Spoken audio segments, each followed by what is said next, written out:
بسم اللہ الرحمن الرحیم شروع اللہ کا نام لے کر جو بڑا مہربان نہایت رحم والا ہے۔ الف لام را، یہ وہ کتاب ہے جس کی آیتیں جچی تلی ہیں۔ پھر یہ کہ اللہ حکیم و خبیر نازل کرنے والے کی طرف سے بتفصیل بیان کی گئی ہیں۔ اس کا پیغام یہ ہے کہ اللہ کے سوا کسی کی عبادت نہ کرو، اور میں اس کی طرف سے تم کو ڈر سنانے والا اور خوشخبری دینے والا ہوں۔ اور یہ کہ اپنے پروردگار سے بخشش مانگو اور اس کے آگے توبہ کرو، وہ تم کو ایک وقت مقرر تک متاع نیک سے بہرہ مند کرے گا اور ہر لائق فضیلت کو اس کی فضیلت دے گا۔ اور اگر روگردانی کرو گے تو مجھے تمہارے بارے میں قیامت کے بڑے دن کے عذاب کا ڈر ہے۔ تم سب کو اللہ کی طرف لوٹ کر جانا ہے اور وہ ہر چیز پر قادر ہے۔ دیکھو، یہ اپنے سینوں کو دوہرا کرتے ہیں تاکہ اللہ سے چھپ جائیں۔ سن رکھو، جس وقت یہ اپنے کپڑوں میں لپٹ رہے ہوتے ہیں تب بھی وہ ان کی چھپی اور کھلی باتوں کو جانتا ہے۔ وہ تو دلوں کی باتوں تک سے آگاہ ہے، اور زمین پر کوئی چلنے پھرنے والا نہیں مگر اس کا رزق اللہ کے ذمے ہے۔ وہ اس کے رہنے کی جگہ کو بھی جانتا ہے اور جہاں سونپا جاتا ہے اسے بھی۔ یہ سب کچھ کتاب روشن میں لکھا ہوا ہے۔ اور وہی تو ہے جس نے آسمانوں اور زمین کو 6 دن میں بنایا، اور اس وقت اس کا عرش پانی پر تھا۔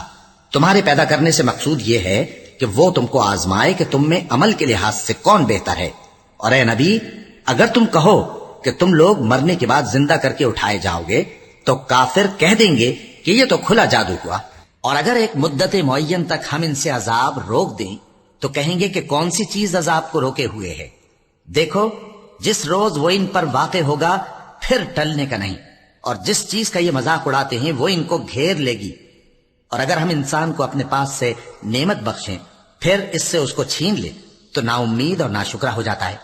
اور اگر تکلیف پہنچنے کے بعد آسائش کا مزہ چکھائیں تو خوش ہو کر کہتا ہے کہ سب سختیاں مجھ سے دور ہو گئیں۔ بے شک وہ ہے ہی خوشی میں مست ہو جانے والا، بڑا فخر جتانے والا۔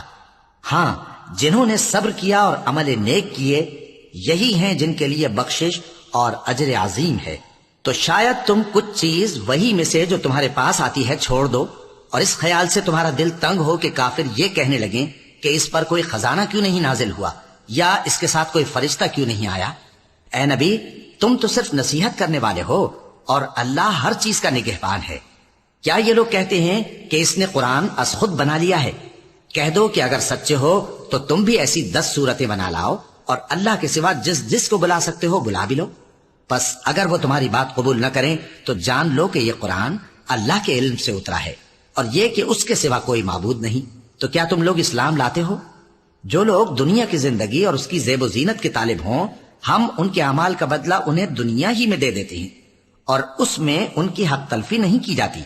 یہ وہ لوگ ہیں جن کے لیے آخرت میں آتش جہنم کے سوا اور کچھ نہیں، اور جو عمل انہوں نے دنیا میں کیے سب برباد، اور جو کچھ یہ کرتے رہے سب ضائع ہوا۔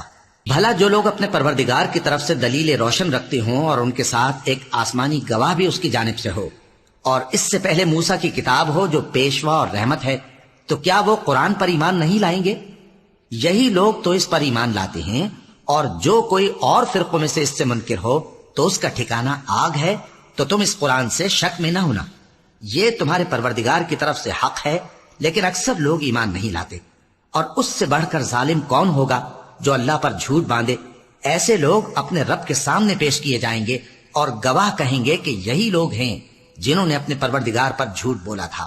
سن رکھو کہ ظالموں پر اللہ کی لعنت ہے، جو اللہ کے رستے سے روکتے اور اس میں کجی چاہتی ہیں، اور وہ آخرت کا بھی انکار کرتے ہیں۔ یہ لوگ زمین میں کہیں چھپ کر اللہ کو ہرا نہیں سکتے، اور نہ اللہ کے سوا کوئی ان کا حمایتی ہے۔ اے پیغمبر، ان کو دگنا عذاب دیا جائے گا، کیونکہ یہ شدت کفر سے تمہاری بات نہیں سن سکتے تھے اور نہ تم کو دیکھ سکتے تھے۔ یہی ہیں جنہوں نے اپنے آپ کو خسارے میں ڈالا، اور جو کچھ یہ افترا کیا کرتے تھے ان سے جاتا رہا۔ بلا شبہ یہ لوگ آخرت میں سب سے زیادہ نقصان پانے والے ہیں۔ جو لوگ ایمان لائے اور عمل نیک کیے اور اپنے پروردگار کے آگے عاجزی کی، یہی صاحب جنت ہیں، ہمیشہ اس میں رہیں گے۔ دونوں فریقوں یعنی کافر و مومن کی مثال ایسی ہے جیسے ایک اندھا بہرا ہو اور ایک دیکھتا سنتا۔ بھلا دونوں کا حال یکساں ہو سکتا ہے؟ پھر تم سوچتے کیوں نہیں؟ اور ہم نے نوح کو ان کی قوم کی طرف بھیجا تو انہوں نے ان سے کہا کہ میں تم کو کھول کھول کر ڈر سنانے اور یہ پیغام پہنچانے آیا ہوں کہ اللہ کے سوا کسی کی عبادت نہ کرو، مجھے تمہاری نسبت دردناک عذاب کا خوف ہے۔ تو ان کی قوم کے سردار جو کافر تھے کہنے لگے کہ ہم تم کو اپنے ہی جیسا ایک آدمی دیکھتے ہیں، اور یہ بھی دیکھتے ہیں کہ تمہارے پیرو وہی لوگ ہوئے ہیں جو ہم میں ادنا درجے کے ہیں، اور وہ بھی سطحی رائے سے، اور ہم تم میں اپنے اوپر کسی طرح کی فضیلت نہیں دیکھتے بلکہ تمہیں جھوٹا خیال کرتے ہیں۔ فرمایا کہ اے قوم دیکھو تو، اگر میں اپنے پروردگار کی طرف سے دلیل روشن رکھتا ہوں اور اس نے مجھے اپنے ہاں سے رحمت بخشی ہو جس کی حقیقت تم سے پوشیدہ ہو گئی ہے، تو کیا ہم اس کے لیے تمہیں مجبور کر سکتے ہیں جبکہ تم اس سے ناخوش ہو؟ اور اے قوم، میں اس نصیحت کے بدلے تم سے مال و زر کا مطالبہ تو نہیں کرتا، میرا صلہ تو اللہ کے ذمے ہے، اور جو لوگ ایمان لائے ہیں میں ان کو نکالنے والا بھی نہیں ہوں، وہ تو اپنے پروردگار سے ملنے والے ہیں، لیکن میں دیکھتا ہوں کہ تم لوگ نادانی کر رہے ہو۔ اے میری قوم، اگر میں ان کو نکال دوں تو اللہ کی گرفت سے بچانے کے لیے کون میری مدد کر سکتا ہے؟ بھلا تم غور کیوں نہیں کرتے؟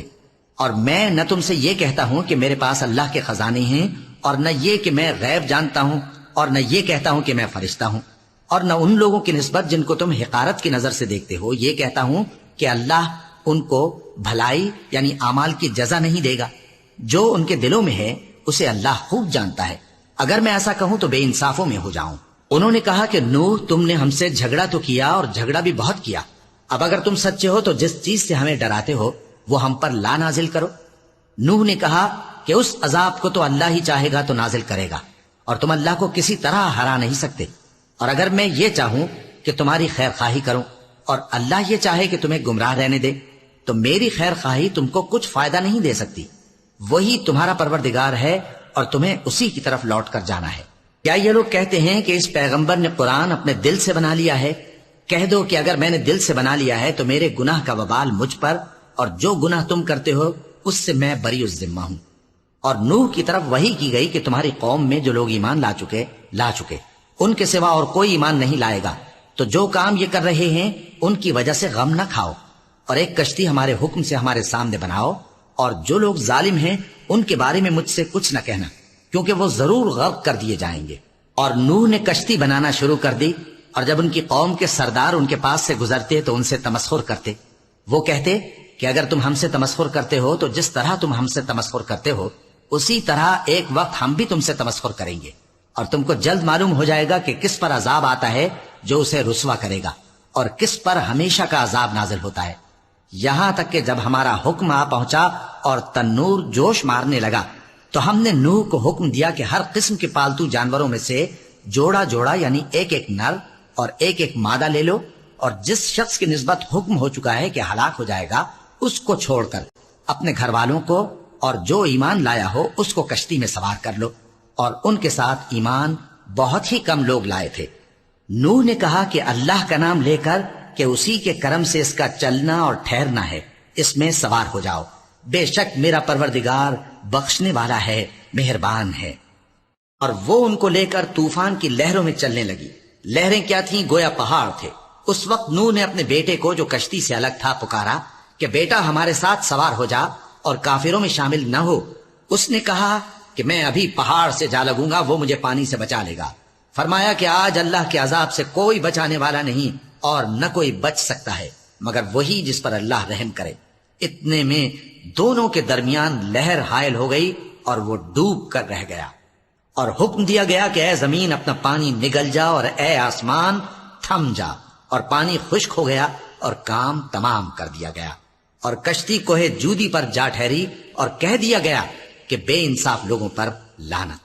اور نوح نے اپنے پروردگار کو پکارا اور کہا کہ پروردگار، میرا بیٹا بھی میرے گھر والوں میں ہے، تو اس کو بھی نجات دے، تیرا وعدہ سچا ہے اور تو بہترین حاکم ہے۔ اللہ نے فرمایا کہ اے نوح، وہ تیرے گھر والوں میں نہیں ہے، وہ تو سراسر بد عمل ہے، تو جس چیز کی تم کو حقیقت معلوم نہیں اس کے بارے میں مجھ سے درخواست ہی نہ کرو، اور میں تم کو نصیحت کرتا ہوں کہ نادان نہ بنو۔ نوح نے کہا پروردگار، میں تجھ سے پناہ مانگتا ہوں کہ ایسی چیز کی تجھ سے درخواست کروں جس کی حقیقت مجھے معلوم نہیں، اور اگر تو مجھے نہیں بخشے گا اور مجھ پر رحم نہیں فرمائے گا تو میں تباہ ہو جاؤں گا۔ حکم ہوا کہ نوح ہماری طرف سے سلامتی اور برکتوں کے ساتھ جو تم پر اور تمہارے ساتھ کی جماعتوں پر نازل کی گئی ہیں اتر آؤ، اور کچھ اور جماعتیں ہوں گی جن کو ہم دنیا کے فوائد سے بہرہ مند کریں گے، پھر ان کو ہماری طرف سے عذاب علیم پہنچے گا۔ یہ حالات غیب کی خبروں میں سے ہیں جو ہم تمہاری طرف بھیجتے ہیں، اور اس سے پہلے نہ تم ہی ان کو جانتے تھے اور نہ تمہاری قوم ہی ان سے واقف تھی، تو صبر کرو کہ انجام پرہیزگاروں ہی کا بھلا ہے۔ اور ہم نے قوم عاد کی طرف ان کے بھائی ہود کو بھیجا۔ انہوں نے کہا، اے میری قوم، اللہ ہی کی عبادت کرو، اس کے سوا تمہارا کوئی معبود نہیں۔ تم شرک کر کے اللہ پر محض بہتان باندھتے ہو۔ میری قوم، میں اس واعظ و نصیحت کا تم سے کچھ صلہ نہیں مانگتا، میرا صلہ تو اس کے ذمے ہے جس نے مجھے پیدا کیا، بھلا تم سمجھتے کیوں نہیں؟ اور اے قوم، اپنے پروردگار سے بخشش مانگو، پھر اس کے آگے توبہ کرو، وہ تم پر آسمان سے موسلا دھار بارش برسائے گا اور تمہاری طاقت پر طاقت بڑھائے گا، اور دیکھو گناہگار بن کر روگردانی نہ کرو۔ وہ بولے، ہود، تم ہمارے پاس کوئی دلیل ظاہر نہیں لائے، اور ہم صرف تمہارے کہنے سے نہ اپنے معبودوں کو چھوڑنے والے ہیں اور نہ تم پر ایمان لانے والے ہیں۔ ہم تو یہ سمجھتے ہیں کہ ہمارے کسی معبود نے تمہیں تکلیف پہنچا کر دیوانہ کر دیا ہے۔ انہوں نے کہا کہ میں اللہ کو گواہ کرتا ہوں اور تم بھی گواہ رہو کہ جن کو تم اللہ کا شریک بناتے ہو میں ان سے بیزار ہوں، یعنی جن کی اللہ کے سوا عبادت کرتے ہو، تو تم سب مل کر میرے بارے میں جو تدبیر کرنی چاہو کر لو اور مجھے مہلت نہ دو۔ میں اللہ پر جو میرا اور تمہارا سب کا پروردگار ہے بھروسہ رکھتا ہوں۔ زمین پر جو چلنے پھرنے والا ہے وہ اللہ کے قبضہ قدرت میں ہے، بے شک میرا پروردگار سیدھے رستے پر ہے۔ اب اگر تم روگردانی کرو گے تو جو پیغام میرے ذریعے تمہاری طرف بھیجا گیا ہے وہ میں نے تمہیں پہنچا دیا ہے، اور میرا پروردگار تمہاری جگہ اور لوگوں کو لا بسائے گا، اور تم اللہ کا کچھ بھی نہیں بگاڑ سکو گے۔ میرا پروردگار تو ہر چیز پر نگہبان ہے۔ اور جب ہمارا حکم عذاب آ پہنچا تو ہم نے ہود کو اور جو لوگ ان کے ساتھ ایمان لائے تھے ان کو اپنی مہربانی سے بچا لیا اور انہیں عذاب شدید سے نجات دی۔ یہ وہی قوم عاد ہے جس نے اللہ کی نشانیوں سے انکار کیا اور اس کے پیغمبروں کی نافرمانی کی اور ہر سرکش و متکبر کا کہا مانا، اور اس دنیا میں بھی لعنت ان کے پیچھے لگی رہی اور قیامت کے دن بھی لگی رہے گی۔ دیکھو، قوم عاد نے اپنے پروردگار سے کفر کیا، اور سن رکھو قوم عاد پر پھٹکار ہے جو ہود کی قوم تھی۔ اور قوم سمود کی طرف ان کے بھائی صالح کو بھیجا تو انہوں نے کہا، اے قوم، اللہ ہی کی عبادت کرو، اس کے سوا تمہارا کوئی معبود نہیں۔ اسی نے تم کو زمین سے پیدا کیا اور اس میں آباد کیا، تو اس سے مغفرت مانگو اور اس کے آگے توبہ کرو، بے شک میرا پروردگار نزدیک بھی ہے اور دعا کا قبول کرنے والا بھی ہے۔ انہوں نے کہا کہ صالح، اس سے پہلے ہم تم سے کئی طرح کی امیدیں رکھتے تھے، اب وہ منقطع ہو گئی۔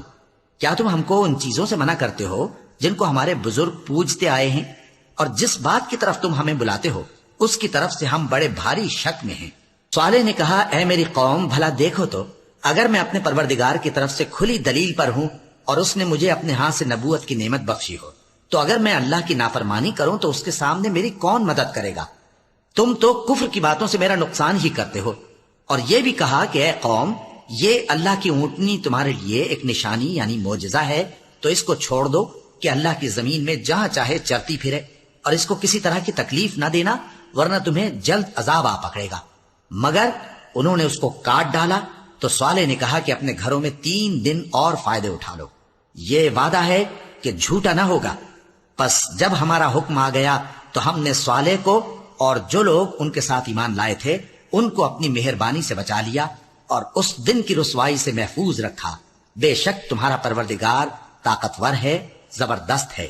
اور جن لوگوں نے ظلم کیا تھا ان کو چنگھاڑ کی صورت میں عذاب نے آ پکڑا تو وہ اپنے گھروں میں اوندھے پڑے رہ گئے، گویا کبھی ان میں بسے ہی نہ تھے۔ سن رکھو کہ قوم سمود نے اپنے پروردگار سے کفر کیا، اور سن رکھو قوم سمود پر پھٹکار ہے۔ اور ہمارے فرشتے ابراہیم کے پاس بشارت لے کر آئے تو سلام کہا، انہوں نے بھی جواب میں سلام کہا۔ ابھی کچھ وقفہ نہیں ہوا تھا کہ ابراہیم ایک بھنا ہوا بچڑا لے آئے۔ پھر جب دیکھا کہ ان کے ہاتھ کھانے کی طرف نہیں بڑھتے، یعنی وہ کھانا نہیں کھاتے، تو ان کو اجنبی سمجھ کر دل میں خوف کیا۔ فرشتوں نے کہا کہ خوف نہ کیجیے، ہم قوم لوط کی طرف ان کے ہلاک کرنے کو بھیجے گئے ہیں۔ اور ابراہیم کی بیوی جو پاس کھڑی تھی ہنس پڑی، تو ہم نے اس کو اسحاق کی اور اسحاق کے بعد یعقوب کی خوشخبری دی۔ اس نے کہا، اے میرے بچہ ہوگا، میں تو بڑھیا ہوں اور یہ میرے میاں بھی بوڑھے ہیں، یہ تو بڑی عجیب بات ہے۔ انہوں نے کہا، کیا تم اللہ کی قدرت سے تعجب کرتی ہو؟ اے اہل بیت، تم پر اللہ کی رحمت اور اس کی برکتیں ہیں، وہ لائق تعریف ہے، بڑا ہے۔ پھر جب ابراہیم سے خوف جاتا رہا اور ان کو خوشخبری بھی مل گئی تو قوم لوط کے بارے میں لگے ہم سے بحث کرنے۔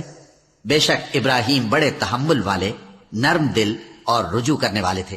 اے ابراہیم، اس بات کو جانے دو، تمہارے پروردگار کا حکم آ پہنچا ہے اور ان لوگوں پر عذاب آنے والا ہے جو کبھی نہیں ٹلنے کا۔ اور جب ہمارے فرشتے لوط کے پاس آئے تو وہ ان کے آنے سے غمناک اور تنگ دل ہوئے اور کہنے لگے کہ آج کا دن بڑی مشکل کا دن ہے۔ اور لوط کی قوم کے لوگ ان کے پاس بے تحاشا دوڑتے ہوئے آئے اور یہ لوگ پہلے ہی سے انتہائی بےہودہ حرکتیں کیا کرتے تھے۔ لوط نے کہا کہ اے بھائیو، یہ جو میری قوم کی لڑکیاں ہیں یہ تمہارے لیے جائز اور پاک ہیں، تو اللہ سے ڈرو اور میرے مہمانوں کے بارے میں مجھے بے آبرو نہ کرو۔ کیا تم میں کوئی بھی شائستہ آدمی نہیں؟ وہ بولے، تم کو معلوم ہے کہ تمہاری ان بیٹیوں کی ہمیں کچھ حاجت نہیں، اور جو ہماری غرض ہے اسے تم خوب جانتے ہو۔ لوط نے کہا، اے کاش مجھ میں تمہارے مقابلے کی طاقت ہوتی یا میں کسی مضبوط قلعے میں پناہ لے لیتا۔ فرشتوں نے کہا، اے لوط، ہم تمہارے پروردگار کے فرشتے ہیں، یہ لوگ ہرگز تم تک نہیں پہنچ سکیں گے، تو کچھ رات رہے سے اپنے گھر والوں کو لے کر چل دو، اور تم میں سے کوئی شخص پیچھے مڑ کر نہ دیکھے، مگر تمہاری بیوی کے جو آفت ان پر پڑنے والی ہے وہی اس پر بھی پڑے گی۔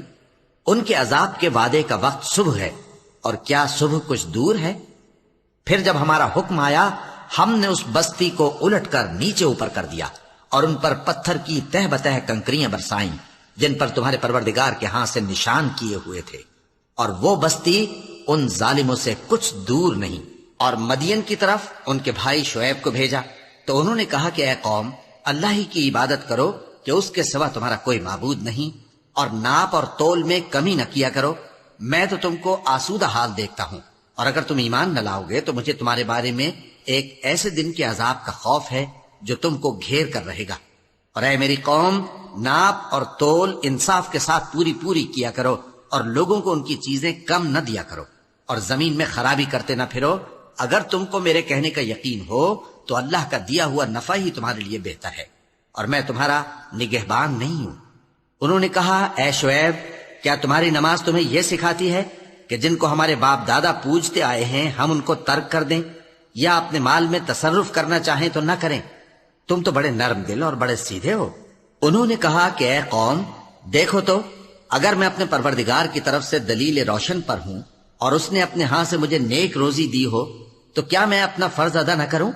اور میں نہیں چاہتا کہ جس بات سے میں تمہیں منع کروں خود اس کو کرنے لگوں۔ میں تو جہاں تک مجھ سے ہو سکے تمہارے معاملات کی اصلاح چاہتا ہوں، اور اس بارے میں مجھے توفیق کا ملنا اللہ ہی کے فضل سے ہے۔ میں اسی پر بھروسہ رکھتا ہوں اور اسی کی طرف رجوع کرتا ہوں۔ اور اے قوم، میری مخالفت تم سے کوئی ایسا کام نہ کرا دے کہ جیسی مصیبت نوح کی قوم یا ہود کی قوم یا صالح کی قوم پر واقع ہوئی تھی ویسی ہی مصیبت تم پر واقع ہو۔ اور لوط کی قوم کا زمانہ تو تم سے کچھ دور نہیں، اور اپنے پروردگار سے بخشش مانگو اور اس کے آگے توبہ کرو، بے شک میرا پروردگار بڑا مہربان ہے، بہت محبت کرنے والا ہے۔ انہوں نے کہا کہ شعیب، تمہاری بہت سی باتیں ہماری سمجھ میں نہیں آتی، اور ہم دیکھتے ہیں کہ تم ہم میں کمزور بھی ہو، اور اگر تمہارے بھائی بند نہ ہوتے تو ہم تم کو سنسار کر دیتے، اور تم ہم پر کسی طرح بھی غالب نہیں ہو۔ انہوں نے کہا کہ اے قوم، کیا میرے بھائی بندوں کا دباؤ تم پر اللہ سے زیادہ ہے، اور اس کو تم نے پیٹھ پیچھے ڈال رکھا ہے؟ میرا پروردگار تو تمہارے سب اعمال کا احاطہ کیے ہوئے ہے۔ اور اے قوم، تم اپنی جگہ کام کیے جاؤ، میں اپنی جگہ کام کیے جاتا ہوں۔ تم کو ان قریب معلوم ہو جائے گا کہ رسوا کرنے والا عذاب کس پر آتا ہے اور جھوٹا کون ہے، اور تم بھی انتظار کرو، میں بھی تمہارے ساتھ انتظار کرتا ہوں۔ اور جب ہمارا حکم آ پہنچا تو ہم نے شعیب کو اور جو لوگ ان کے ساتھ ایمان لائے تھے ان کو تو اپنی رحمت سے بچا لیا، اور جو ظالم تھے ان کو چنگھاڑ نے آ دبوچا، تو وہ اپنے گھروں میں اوندھے پڑے رہ گئے، گویا ان میں کبھی بسے ہی نہ تھے۔ سن رکھو کہ مدین پر ویسی ہی پھٹکار ہے جیسی سمود پر پھٹکار تھی، اور ہم نے موسیٰ کو اپنی نشانیاں اور دلیل روشن دے کر بھیجا فرعون اور اس کے سرداروں کی طرف، تو وہ فرعون ہی کے حکم پر چلتے رہے، حالانکہ فرعون کا حکم درست نہیں تھا۔ وہ قیامت کے دن اپنی قوم کے آگے آگے چلے گا، پھر ان کو دوزخ میں جا اتارے گا، اور جس مقام پر وہ اتارے جائیں گے وہ برا ہے۔ اور اس جہان میں بھی لعنت ان کے پیچھے لگا دی گئی، اور قیامت کے دن بھی پیچھے لگی رہے گی۔ جو انعام ان کو ملا ہے برا ہے۔ یہ پرانی بستیوں کے تھوڑے سے حالات ہیں جو ہم تم سے بیان کرتے ہیں۔ ان میں سے بعض تو باقی ہیں اور بعض تہس نہس ہو گئیں، اور ہم نے ان لوگوں پر ظلم نہیں کیا بلکہ انہوں نے خود اپنے اوپر ظلم کیا۔ غرض جب تمہارے پروردگار کا حکم آ پہنچا تو جن معبودوں کو وہ اللہ کے سوا پکارا کرتے تھے وہ ان کے کچھ بھی کام نہ آئے، اور بربادی کے سوا انہیں اور کچھ نہ دے سکے۔ اور تمہارا پروردگار جب نافرمان بستیوں کو پکڑا کرتا ہے تو اس کی پکڑ اسی طرح کی ہوتی ہے، بے شک اس کی پکڑ دکھ دینے والی سخت ہے۔ ان قصوں میں اس شخص کے لیے جو عذاب آخرت سے ڈرے عبرت ہے۔ یہ وہ دن ہوگا جس میں سب اکٹھے کیے جائیں گے، اور یہی وہ دن ہوگا جس میں سب اللہ کے روبرو حاضر کیے جائیں گے، اور ہم اس کے لانے میں ایک وقت معین تک تاخیر کر رہے ہیں۔ جس روز وہ آ جائے گا تو کوئی شخص اللہ کے حکم کے بغیر بول بھی نہیں سکے گا۔ پھر ان میں سے کچھ بدبخت ہوں گے اور کچھ نیک بخت۔ تو جو بدبخت ہوں گے وہ دوزخ میں ڈال دیے جائیں گے، اس میں ان کو چلانا اور دھاڑنا ہوگا۔ جب تک آسمان و زمین ہیں وہ اسی میں رہیں گے مگر جتنا تمہارا پروردگار چاہے، بے شک تمہارا پروردگار جو چاہتا ہے کر دیتا ہے۔ اور جو نیک بخت ہوں گے وہ بہشت میں داخل کیے جائیں گے، اور جب تک آسمان اور زمین ہیں ہمیشہ اسی میں رہیں گے مگر جتنا تمہارا پروردگار چاہے۔ یہ اللہ کی بخشش ہے جو کبھی منقطع نہیں ہوگی۔ تو یہ لوگ جو غیر اللہ کی پرستش کرتے ہیں اس سے تم شک میں نہ پڑنا، یہ اسی طرح پرستش کرتے ہیں جس طرح پہلے سے ان کے باپ دادا پرستش کرتے آئے ہیں، اور ہم ان کو ان کا حصہ پورا پورا بغیر کچھ کم کیے دینے والے ہیں۔ اور ہم نے موسیٰ کو کتاب دی تو اس میں اختلاف کیا گیا، اور اگر تمہارے پروردگار کی طرف سے ایک بات پہلے نہ ہو چکی ہوتی تو ان میں فیصلہ کر دیا جاتا، اور وہ تو اس کی طرف سے بڑے بھاری شک میں پڑے ہوئے ہیں۔ اور تمہارا پروردگار ان سب کو قیامت کے دن ان کے اعمال کا پورا پورا بدلہ دے گا، بے شک جو عمل یہ کرتے ہیں وہ اس سے واقف ہے۔ تو اے پیغمبر، جیسا تم کو حکم ہوتا ہے اس پر تم اور جو لوگ تمہارے ساتھ تائب ہوئے ہیں قائم رہو، اور حد سے تجاوز نہ کرنا، وہ تمہارے سب اعمال کو دیکھ رہا ہے۔ اور مسلمانوں، جو لوگ ظالم ہیں ان کی طرف مائل نہ ہونا، نہیں تو تمہیں بھی دوزخ کی آگ آ لپٹے گی، اور اللہ کے سوا تمہارے کوئی دوست نہیں ہوں گے، پھر تمہیں کوئی مدد بھی نہ ملے گی۔ اور دن کے دونوں سروں یعنی صبح اور شام کے اوقات میں اور رات کی چند ساعتوں میں نماز پڑھا کرو، کچھ شک نہیں کہ نیکیاں گناہوں کو دور کر دیتی ہیں۔ یہ ان کے لیے نصیحت ہے جو نصیحت قبول کرنے والے ہیں۔ اور صبر کیے رہو کہ اللہ نیکوکاروں کا اجر ضائع نہیں کرتا۔ تو جو امتیں تم سے پہلے گزر چکی ہیں ان میں ایسے ہوش مند کیوں نہ ہوئے جو ملک میں خرابی کرنے سے روکتے؟ ہاں، ایسے تھوڑے سے تھے جن کو ہم نے ان میں سے نجات بخشی، اور جو ظالم تھے وہ انہی باتوں کے پیچھے لگے رہے جن میں عیش و آرام تھا، اور وہ گناہوں میں ڈوبے ہوئے تھے۔ اور تمہارا پروردگار ایسا نہیں ہے کہ بستیوں کو جبکہ وہاں کے باشندے نیکوکار ہوں از راہ ظلم تباہ کر دے۔ اور اگر تمہارا پروردگار چاہتا تو تمام لوگوں کو ایک ہی جماعت کر دیتا، اور وہ برابر اختلاف کرتے رہیں گے، مگر جن پر تمہارا پروردگار رحم فرمائے۔ اور اسی لیے اس نے ان کو پیدا کیا ہے، اور تمہارے پروردگار کا قول پورا ہو گیا کہ میں دوزخ کو جنوں اور انسانوں سب سے بھر دوں گا۔ اور اے نبی اور پیغمبروں کے وہ سب حالات جو ہم تم سے بیان کرتے ہیں ان سے ہم تمہارے دل کو جمائے رکھتے ہیں، اور ان حالات میں تمہارے پاس حق پہنچ گیا، اور یہ مومنوں کے لیے نصیحت اور عبرت ہے۔ اور جو لوگ ایمان نہیں لائے ان سے کہہ دو کہ تم اپنی جگہ عمل کیے جاؤ، ہم اپنی جگہ عمل کیے جاتے ہیں، اور نتیجہ اعمال کا تم بھی انتظار کرو، ہم بھی انتظار کرتے ہیں۔ اور آسمانوں اور زمین کی چھپی چیزوں کا علم اللہ ہی کو ہے، اور تمام معاملات اسی کی طرف رجوع کیے جائیں گے، تو اسی کی عبادت کرو اور اسی پر بھروسہ رکھو۔ اور جو کچھ تم لوگ کر رہے ہو تمہارا پروردگار اس سے بے خبر نہیں۔ صدق اللہ العظیم۔